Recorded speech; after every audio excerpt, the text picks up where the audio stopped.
Hi there, Evangelist Kevin Piercy here, Unashamed for Christ. The second way I want to share with you in which God has revealed himself is through suffering. Now, that may seem totally opposite, right? Because honestly, it's a big obstacle to believing that God is real, or that if God is real, that he's both loving and good and all powerful. How can that both be true?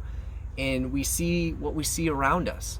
We experience the things that we experience with suffering, with death. Is that how God made it?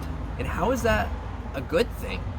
Well, God made everything in perfect harmony with his character. And when he made it and finished it, he said, "It is very good." So the first thing that I want to share with you is what happened and then how God responds to it. I'm going to be super brief because this is just meant to be an intro. First, God made man and gave the earth as a gift. With man's creation, he gave man a will, made him in the image of God.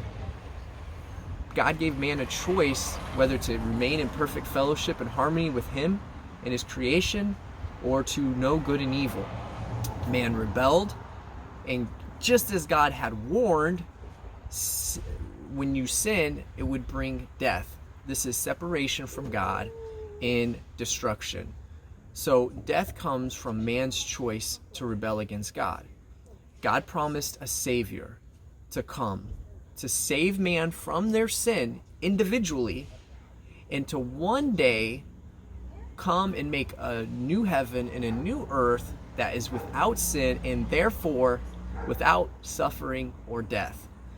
And the last point I want to share with you is that God sees your suffering, he cares about your suffering, and he wants to be with you through all your troubles, but you have to invite him into that.